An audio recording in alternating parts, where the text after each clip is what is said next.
And every time he's about to get there, he says, but if I do it, what's going to happen?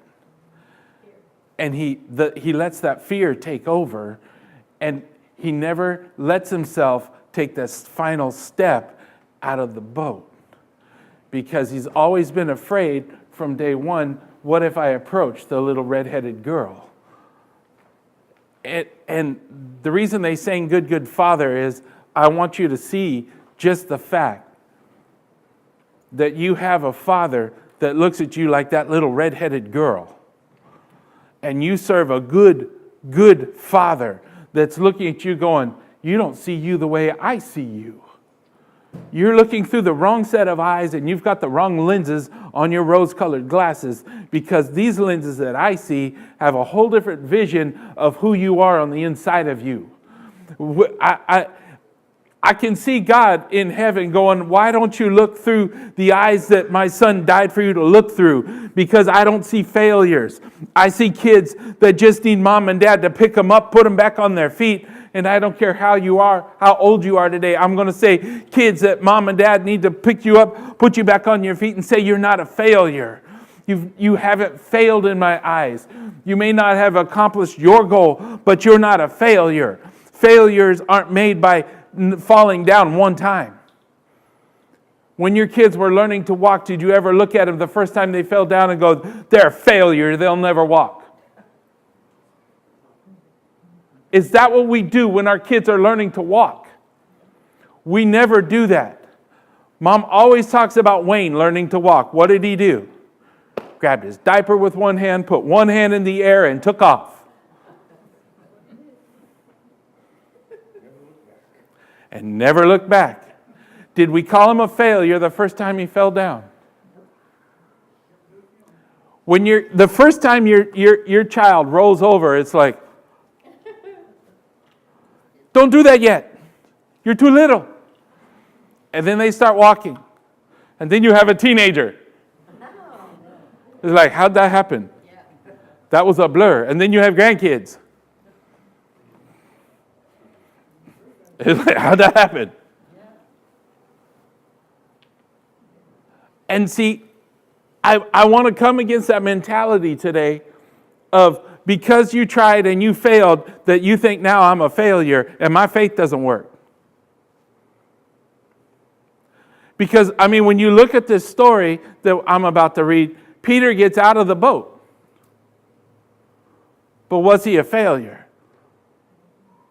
Let's read the story before I get too deep into this. So, Matthew chapter 24, or 14, verse 22. Verse 22, and I'm in the NIV. Immediately, Jesus made the disciples get into the boat and go ahead of him to the other side while he dismissed the crowd. And after he had dismissed them, he went up on a mountainside by himself to pray. Now, I want to point something out right here. When Peter failed, did Peter have the preparation that Jesus did? Because let's preface this story. Jesus went up by himself to pray. You never see in this story where Peter got by himself on the boat and prayed.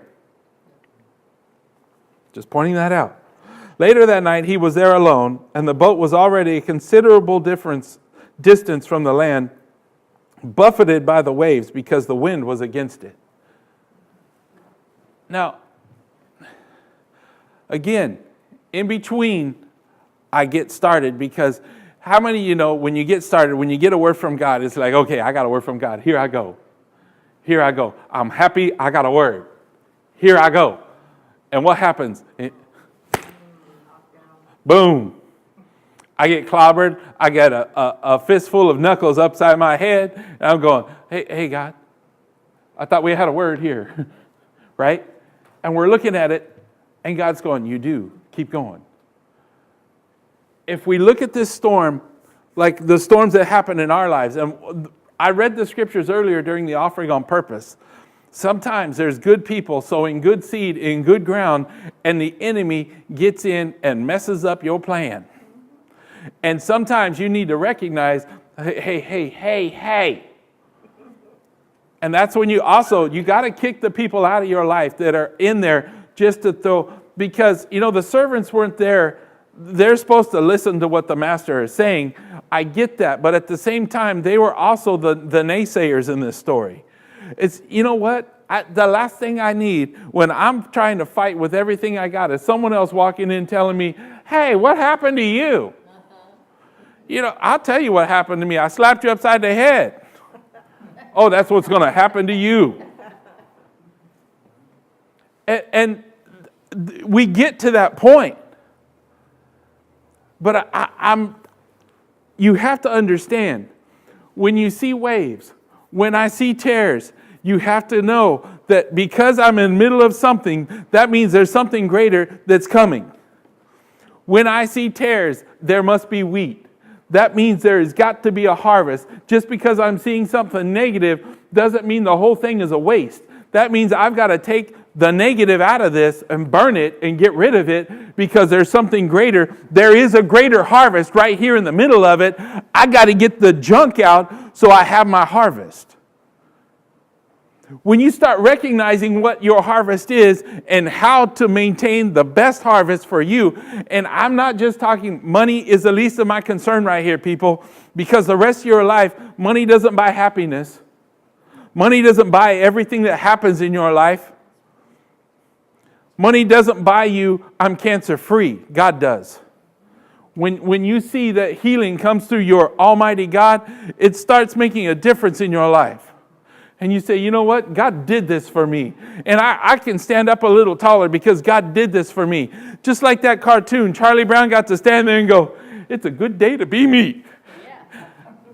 I got to talk to the redheaded little girl. But what's the redheaded little girl in your life that you've been fighting for 30 years? What if you let fear hold you back from? Peter in this story said, if it's you, bid me to come.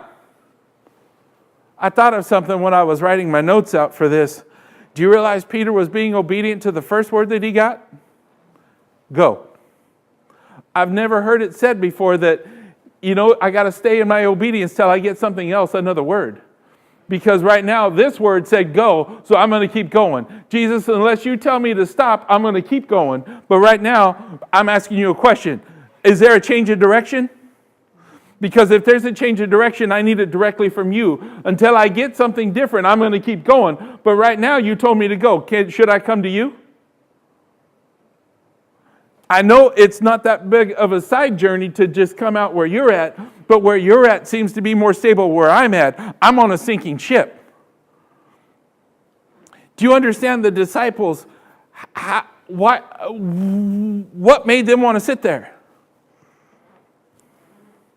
Why would you want to stay on a sinking ship? Maybe their life experience let them say, you know what, either I'm going to go down with the ship or I'm going to swim away. If I get out there where they're at, I'm going to drown for sure. But at least here, if I stay on the boat, maybe I can catch a piece of driftwood and get out of this. Because there's other stories in the Bible where the boat was destroyed and every life was saved because they all caught onto a piece of wood and got to shore. So do you think the disciples were thinking that same thing in that boat? If I just stick this out, if I just ride this thing out, maybe my life will be spared. Because we have a word from God that He said go to the other side. So I know that I'm supposed to get over there. And I know on my way there's going to be a little turbulence. But I know I also have a promise. He said I'm going over there. But this is no fun. Verse 25. During the fourth watch of the night, Jesus went out to them walking on the lake. That'd be weird. I'm just saying. If unless you walk into something, to a situation like that, to where it's like, okay, have you ever been in the middle of a storm and something showed up that didn't belong there? You're like, why in the middle of my midnight? Because when this happened, it's 3 a.m., it's dark. The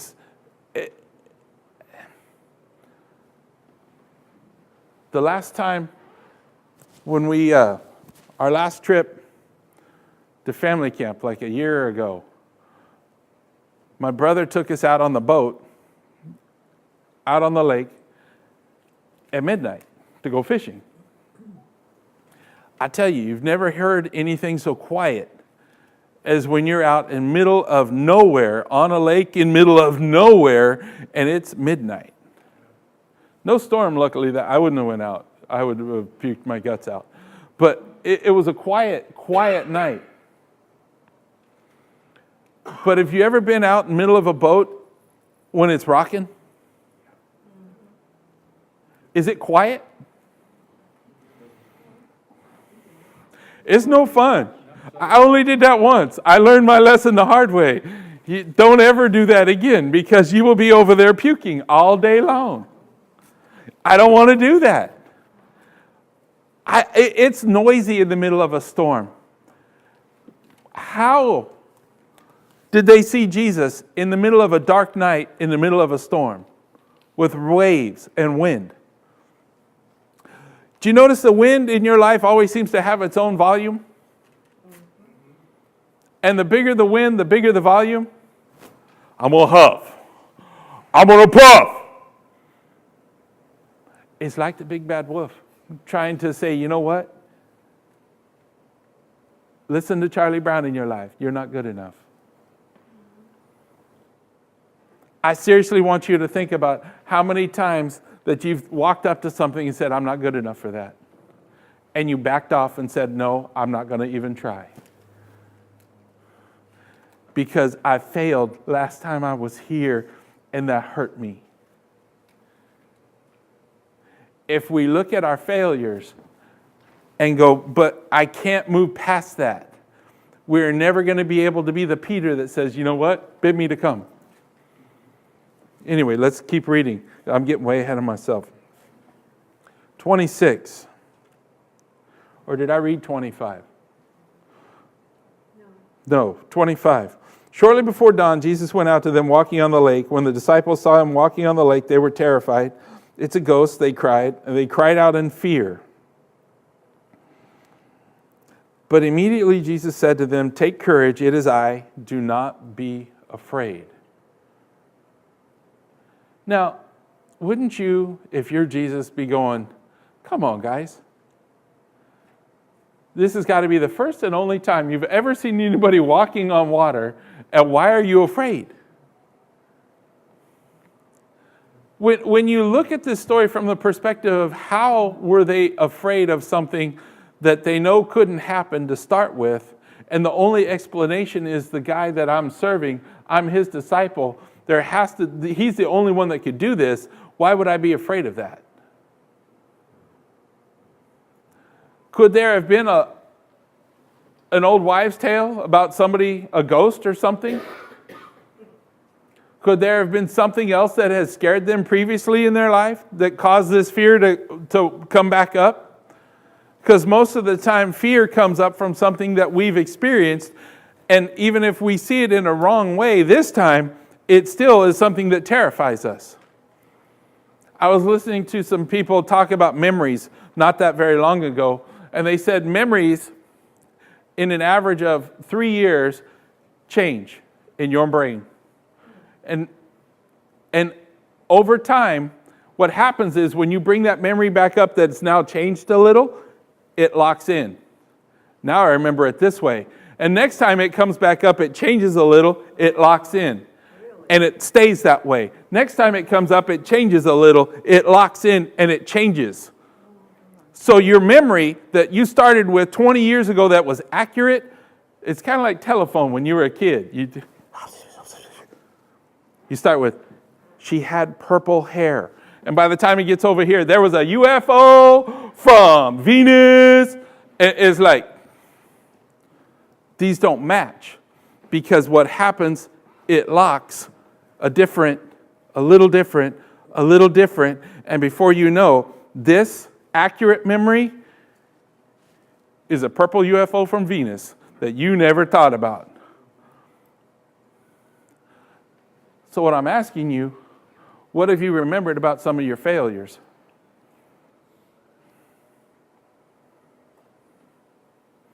What is it that when you stepped on it said,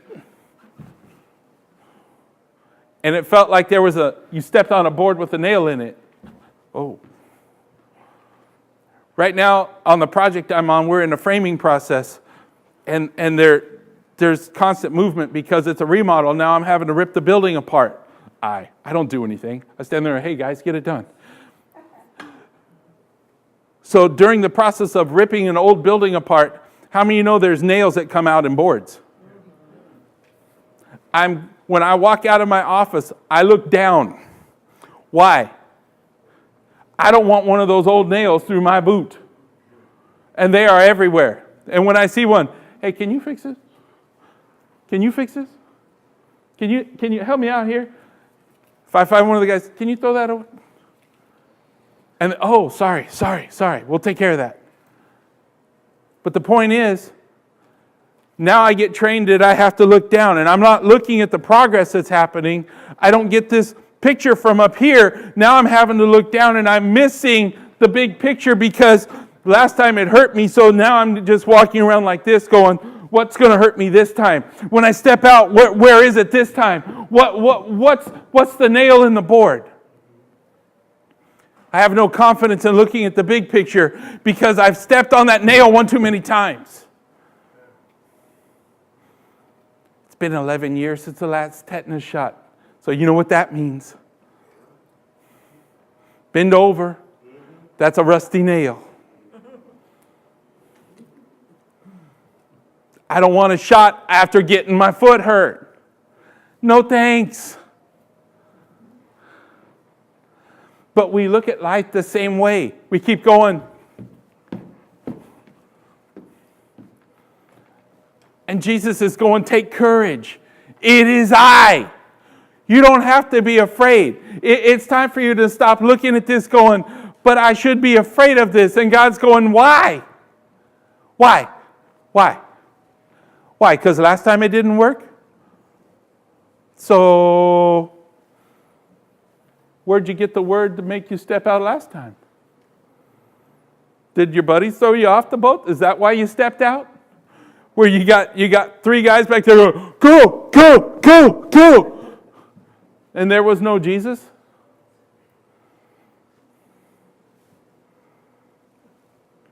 All right, verse 28. Lord, if it's you, Peter replied, tell me to come to you on the water. Come, he said. And then Peter got down out of the boat, walked on the water, and came towards Jesus. But when he saw the wind, he was afraid and began to sink, and he cried out, Lord, save me. Now, I looked up that word saw, and it had a really interesting definition. It said to discover by use or experience. You know, last time I tried this, I got beat upside the head with a 2x4, and it didn't feel good because I saw it. Last time I stepped out, I put my foot on a nail. I didn't like it.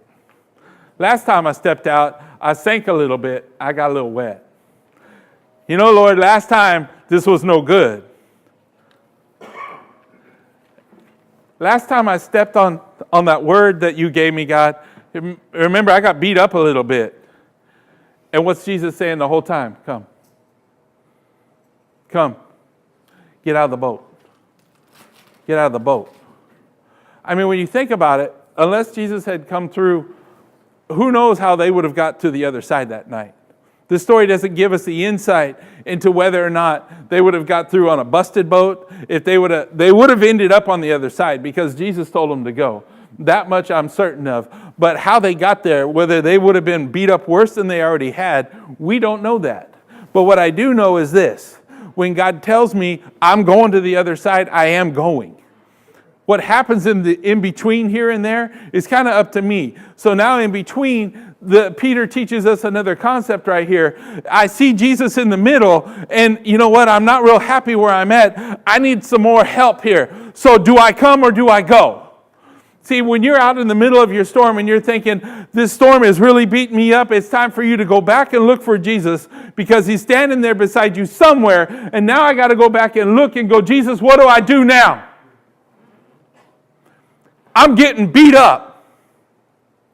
Has anybody in this room ever been honest with yourself, just like David would do in how many Psalms, and go, I'm tired. I got my snot kicked out of me. My teeth are broken. My wife got taken. All the families have been taken from all of my guys. Everybody is mad at me. They don't like me because I took them out to war and all of our families were taken. God, you sent me. So what's going on? If David was called a man after God's own heart, does anybody else in the Bible pour their heart out to God like David does?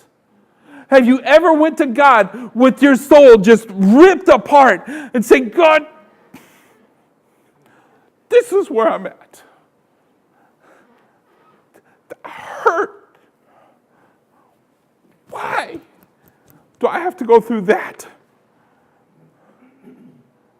When do we do that? Have we been taught with our faith that we can't go to God? Because that's not faith.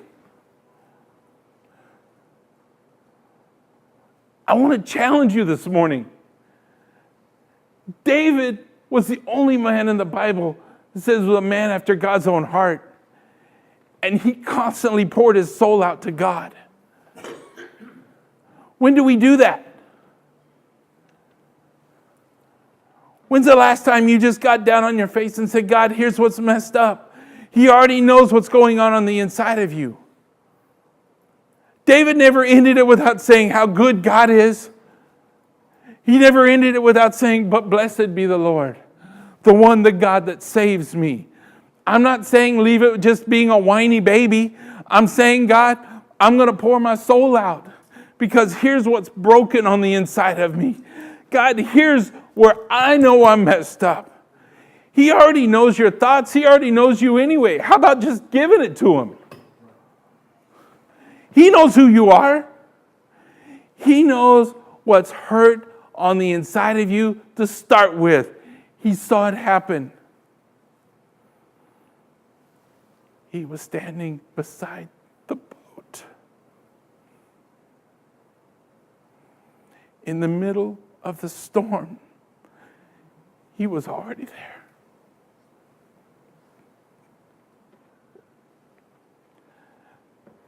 Now I got to cry out. What do I do? Do you realize in the middle of this, Peter's going, Jesus, what do I do?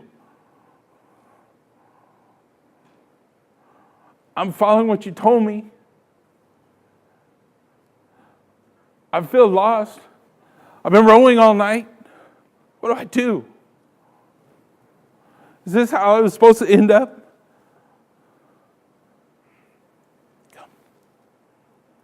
Come here. Okay. I got enough faith for that. I got enough faith for that. I can do that. I can take a first step. I can do that. There's enough left on the inside of me. I can muster one more step. Hey guys, I'm going.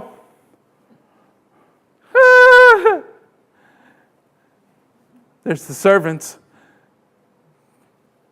They're trying to have input in his life. Hey, what are you doing? Are you sure about that? Because that next step looks a little rocky out there, dummy. I don't care who's out there. What are you doing? And Jesus is standing there, come. You notice Jesus didn't repeat himself.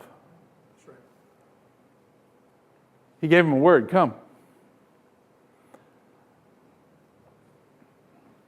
So now it's up to Peter. Do I obey? I kind of feel like in the Old Testament, the lepers, why sit we here till we die? I go over there, I'm going to die. I stay here, I'm going to die. Doesn't matter what's going on, I'm going down anyway. So if I'm going down with the ship, I'm going down, walking on it. So let's go. I got enough faith for one step. See, there's a principle in this story. Peter had enough faith to obtain. He did not have enough faith to maintain. He had enough faith to obtain that first step out there. And see, we have a lot of us, we've been in situations where we have enough faith to get out there in the middle of this. Now, God, I got enough to get here. Bloop, bloop, bloop.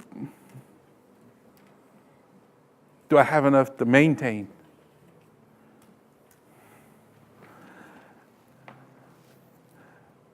And see, I'm still looking at the 11 guys on the boat. What were they yakking about the whole time? Can you imagine the input from those 11 guys? I'm sure there was at least 2 of them. Go! There had to be a couple rowdy ones in the bunch. There had to be. And then you had Doubting Thomas back there. Oh, he's stupid. Oh, man, he going down. This is going to be fun to watch. Somebody get this on YouTube because he's going straight down. You know, there had to be Doubting Thomas was on the boat.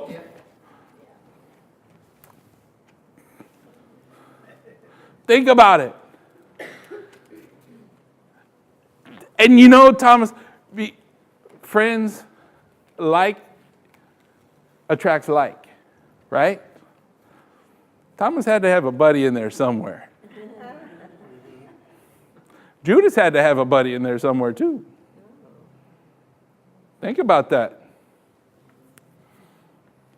Where was Judas in all this? One less. I got one less after this. Go ahead, sucker. Step out. He was probably one of the rowdy ones cheering him on. There had to be Thomas. But when then Peter steps out. When's the last time you stepped out and failed? You got through the first step. You got through the second step. And the whole time you're keeping your eyes on the Word and you're keeping your eyes on Jesus. And then you, from your experience in life, you look around and go, last time I tried this, it didn't work. Bloop, bloop, bloop.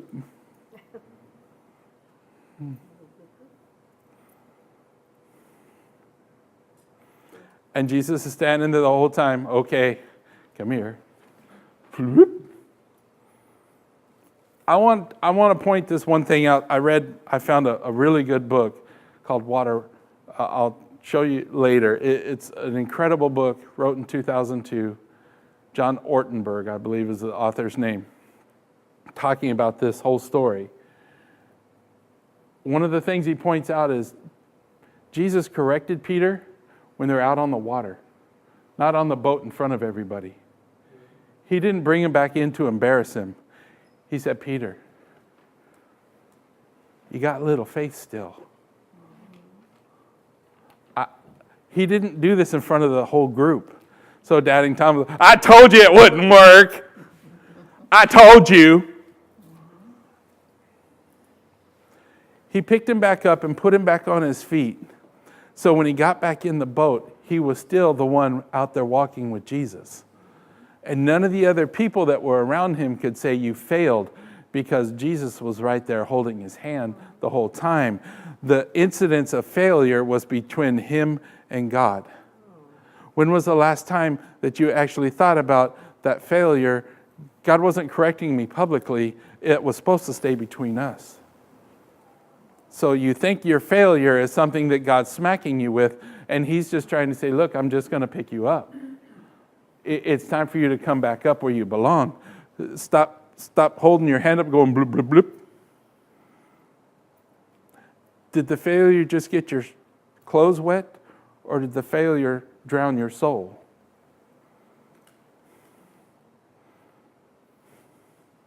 I'm messing with you on purpose this morning.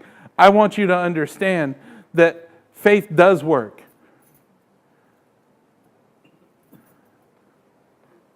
But sometimes we look at our faith going, what happened? if you're honest, and I really want you to dig down in your psyche and in your soul and go, God, this didn't work.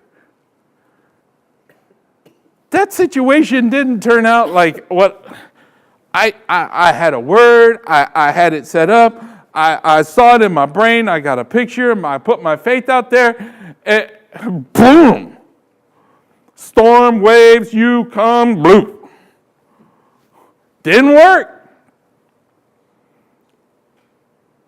And see, you have to understand, next time you think I'm in the middle of a storm and this isn't working, look beside you. If you look beside you in the middle of that storm, you're going to see Jesus. And he's going to be standing there going, come on, let's go. I'm going to have to get you back in the boat for now because you don't have faith to be out here yet. So I can put you back on the boat. I'll help calm the storm. I'll get you back on the boat. We'll get you to the other side. We'll try this again another day.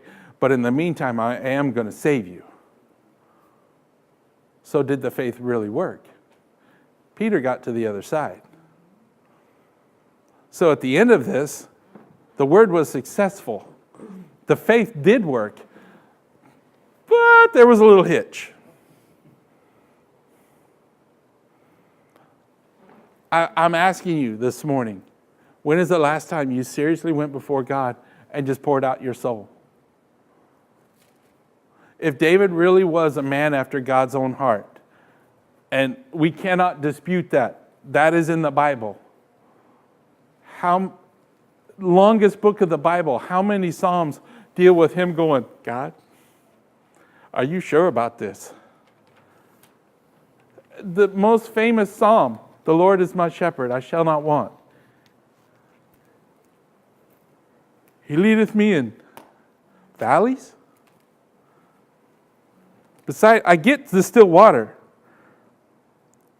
But then there's a table in the midst of my enemies? Does that mean there's a flaming arrow in my ham? What happened? How many of you like to sit in the middle of your enemies for lunch? Does anybody ever like to sit there and have lunch with everybody looking at you going, you know, they're all looking at you going, oh, we don't like you.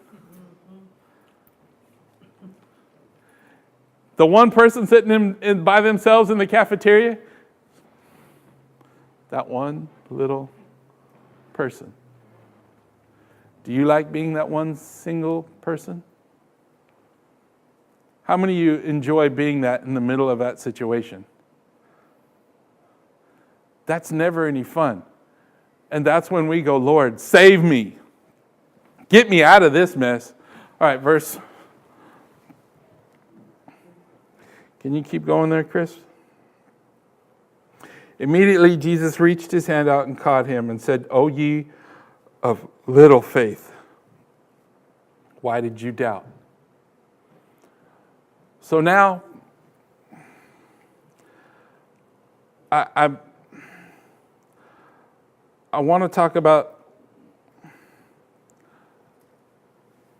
if there's little faith, there has to be big faith. And we've all seen people with big faith. Here's also a gift of faith. That I've seen people that I've never seen someone walk in that as a lifestyle, but I've seen it work at times. I would like to walk in that as a lifestyle because there's nothing that you wouldn't accomplish. Because God would always be right there with you. That's a gift. But if there's little faith, there's got to be big faith. But part of this that I want to bring out today, in either one, there's also damaged faith. Peter, and Pastor has said this how many times? Peter wasn't walking on the water. He was walking on the Word. He was walking on his faith that day. That I took the first step out on my faith. He wasn't on Jesus' faith. He was on his faith. And so in doing that, I want to put it this way. Faith is like a float. So whatever I'm walking on, faith is what I'm walking on top of it. It's carrying me. Not this. The faith that is afloat is carrying me. So how many had a pool, or you've been around a pool in somebody's backyard? Now what happens always, every year, we get this pool toy, we fill it up, we put it in the pool, we look out there a week later and it's flat. It's like, how come my pool toy it's brand new, why is my pool toy flat? And, we went out the first day and it was full of air. And we got to use it and we got to play with it. It was so much fun. We got the next day, we got to use it, we got to play with it.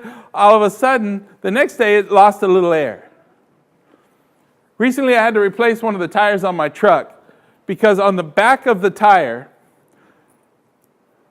it wouldn't seal. There was one little tiny spot on that tire that wouldn't seal on the rim. So I could put 40 PSI in my tire. I could put air in it. On day 2, I had air in it. But about day 5, I started noticing that tire go down. About day 7, I almost had a flat. It was just this slow, little, tiny, itty bitty. I'm like, get it off my truck. I want another tire. Get me something that's going to hold air. I don't want to deal with this on my way to work or on my way home. Get me another tire. That's like our faith. Sometimes we don't notice when that little pinhole, and all of a sudden, we come in here Sunday, we get a word. Man, we got this. You are more than a conqueror. You are an overcomer. We get the Holy Ghost shout, boy. Woo! Monday, Tuesday, we're not all the way down yet. We're still going good. Ish. And then Wednesday, I can't make service. I got work late. Thursday, Friday, we made it through another week. Saturday, can we just watch TV today? And we stumble in on Sunday. We got it. We got another word. Monday. O ye of little faith. What has your life experience taught you about what's going to happen next? I walk out, I get beat up, and I got to start over. I walk out, I get beat up, I got to start over. God, I don't want to deal with this on a Monday. Please, can I not have a Monday on a Monday? Can I have a Thursday on a Monday? I don't want a Monday on a Monday. God, keep them out of my office. Keep them off my job. I don't care what you got to do. I don't want to run across them when I'm out there. God, don't let them call me. Don't let them come to my house. I want to deal with that mess. God, get them away from me on a Monday because I need a Monday that I can think back on what happened yesterday when I was at church and I heard a word and I got faith. And God, I need...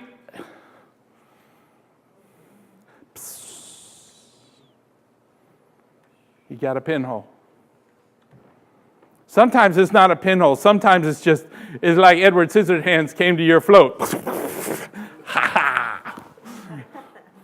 And just had a heyday. And you walk out the door Sunday, it's Sunday night, boom. And you get clogged upside the head. Hey, I didn't make it a Monday. God, what's going on? I sent you to the other side. I told you to go, guys. Now go. But we don't understand that God has a purpose in all of this. See, if you keep saying your failure as a failure and instead of a learning process and saying, okay, God, this is just another way it didn't work out, but God's got something still for me, and I'm going to learn from this, and I'm going to keep going. When we look at how America was founded, and we look at how many things happened in this country, I'm talking simple things like the electric light bulb. How many failures did that man have? 200? And did he look at it each time and go, hey, that way didn't work, let's try this. Hey, that way didn't work, let's try this. 200, boom, hey, that way worked. You realize that this is still happening in our country. I heard of a study in Northwestern University recently where they found a drug that will target the cancer cells in a body without any chemo, will eradicate the cancer.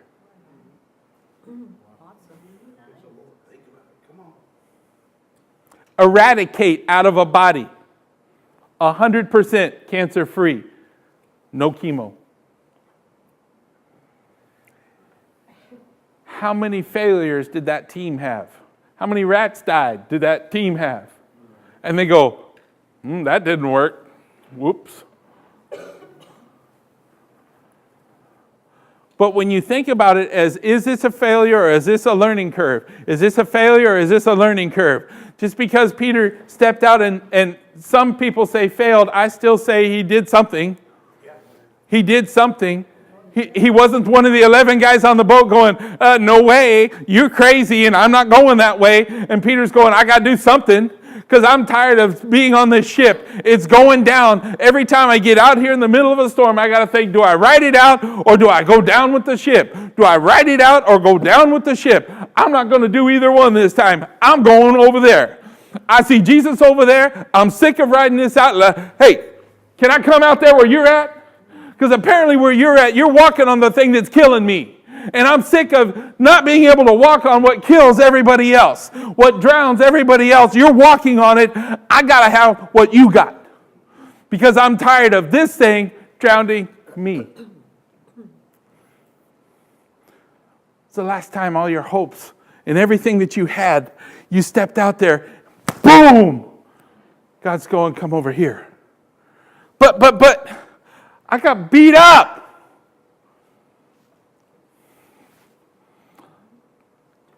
Just have enough to get started. Have enough faith to go get down out of the boat. The Bible says he got down out of the boat. Getting down out of the boat is not an easy process. That's saying, can you imagine how wet he got in the middle of a storm getting down out of the boat? It's messy. I don't like getting cold, number one. So wet and cold to me, personally, bad combo. Very bad combo. Washers on when I'm taking a shower and it goes straight cold.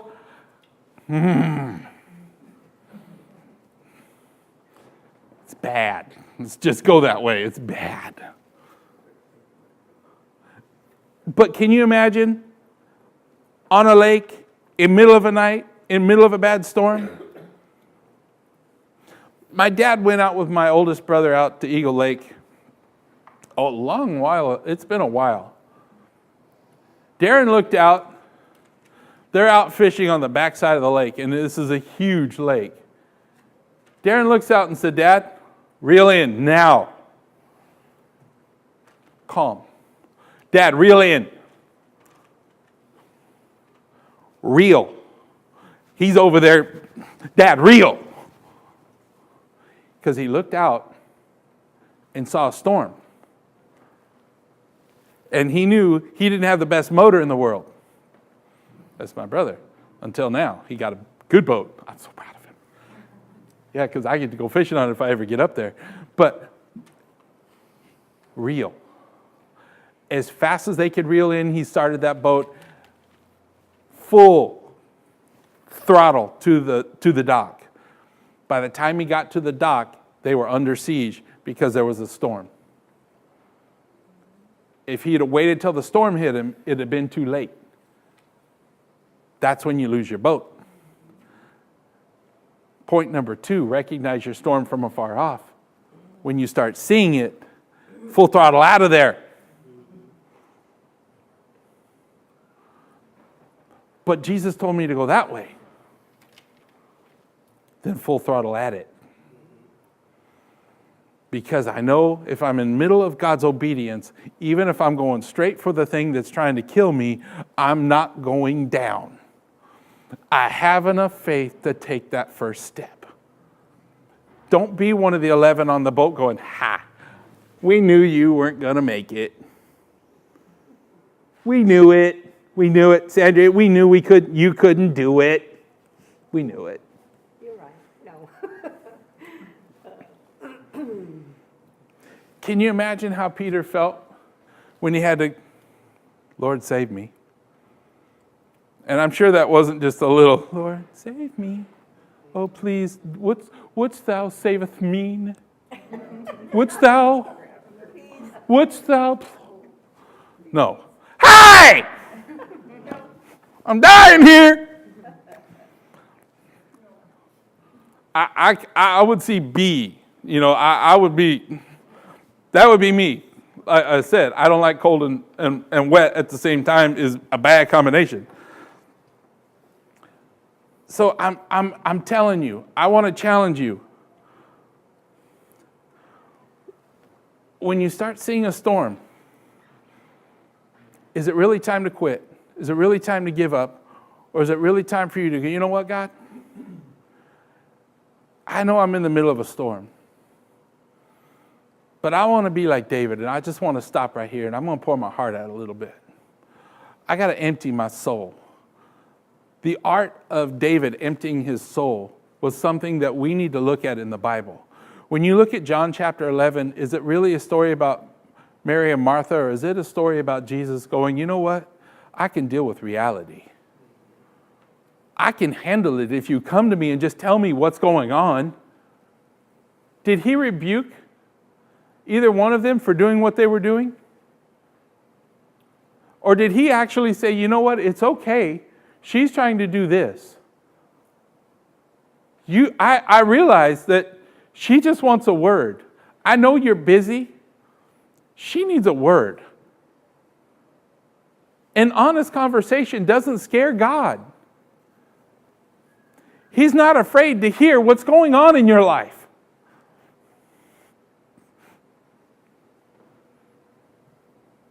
He made you. If he knows the number of hairs on your head, I'm pretty sure he knows what's going on in it. And if he knows what's going on in it, he's not afraid of it. He's just asking you, will you just pour your heart out?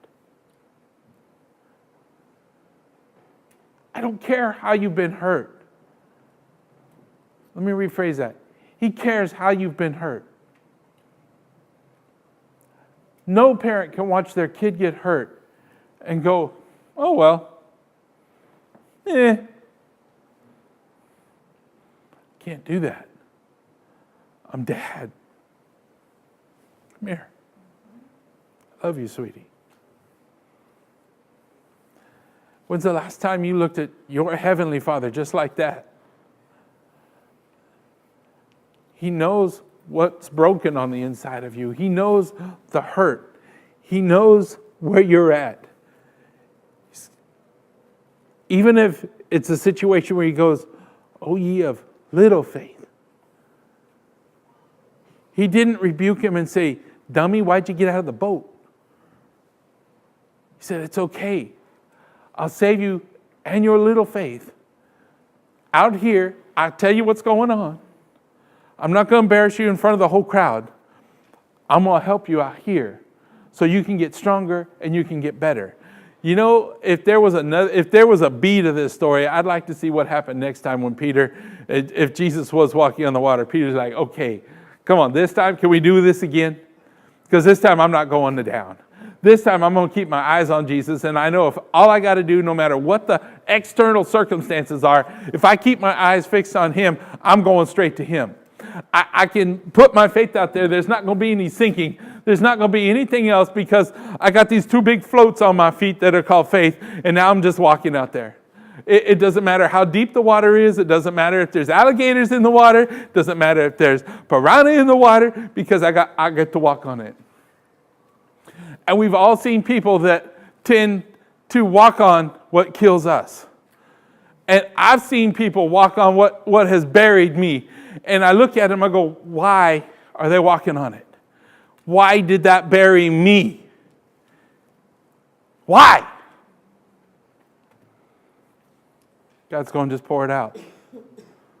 Pour it out. Get it out of here and pour it out to God. And watch what happens when you give it back to God and you put it in His hands.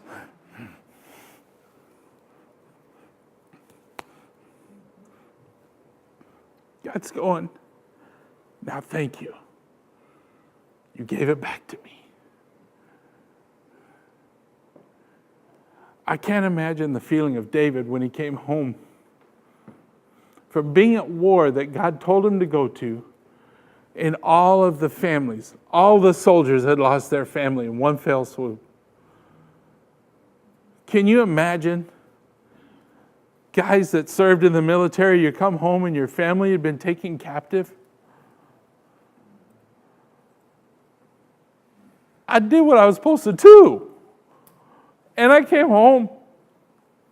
The one thing I want to do is see my family and they're gone.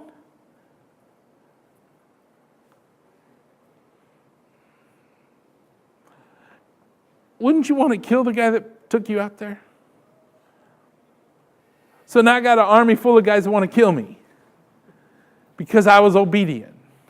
And I took them into something, maybe they didn't want to go, but here we go. And God's going, just follow me. Let's go get it all back at one time. They got them all back. So what I'm asking you in your life, what is it time for you to get back?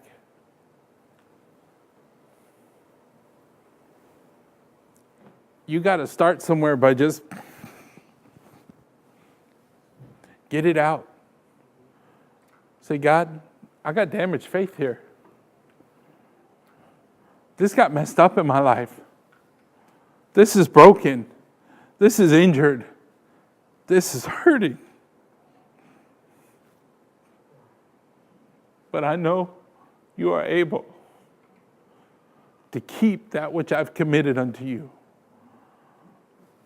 I know you're a God of peace. I know that you're the God of joy. God, I know you're the God of healing. I know you're the God of miracles. I know when your son died for me, that paid the price. That grace that it took to get saved. God, that took faith on my part just to get saved. And now that grace is working on my behalf. I heard it put this way this week. Grace is the delivery system from heaven. Your faith is the withdrawal slip.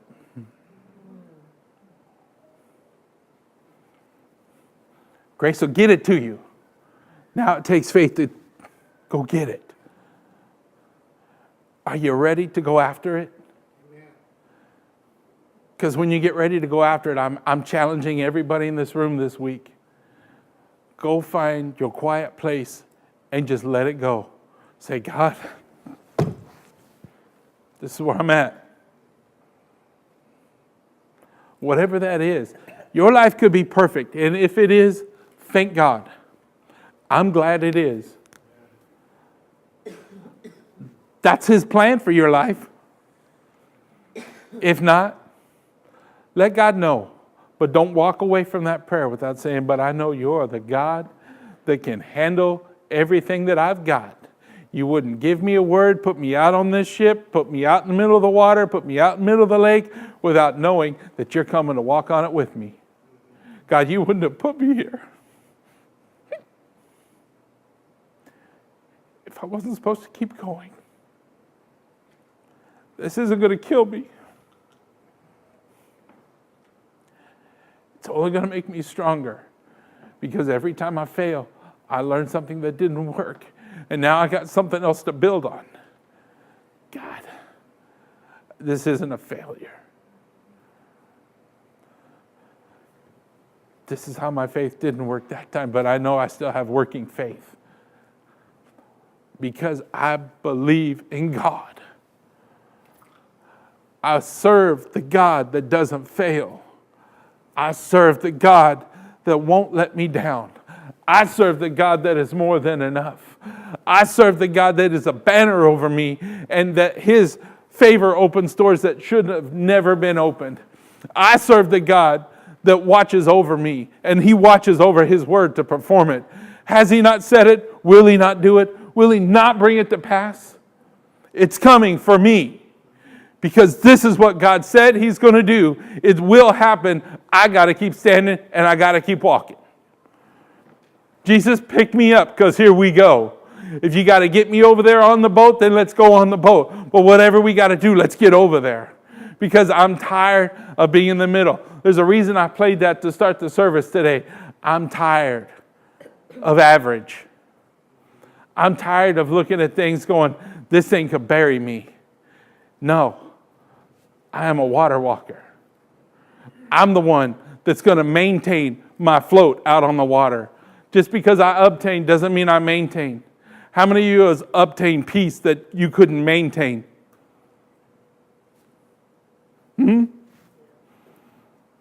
Joy? Sometimes healing. I'm telling you, people, it's time that we start maintaining.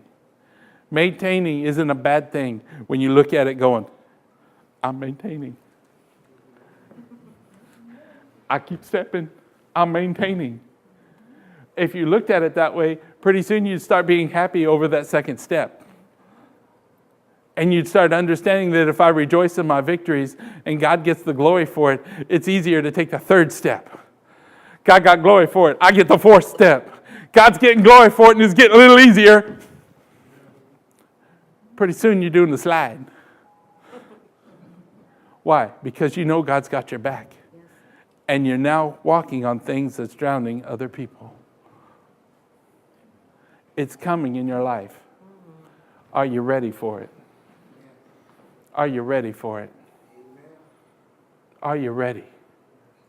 I'm telling you this week, go pour your heart out.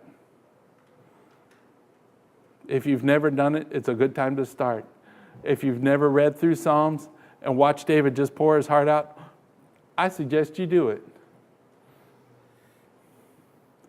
It's hard to be honest with yourself sometimes. We hide behind our church faces while we're here. We all have a good church face. I'm blessed and highly favored. Oh, I'm blessed and highly favored. I'm broken and I'm really hurting. You never hear that.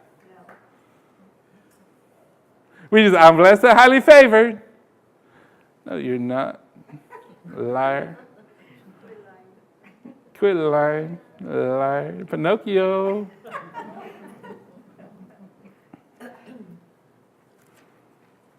But when we're honest with God, watch what He'll do in our lives. It's time to let God work. I want God working on my behalf.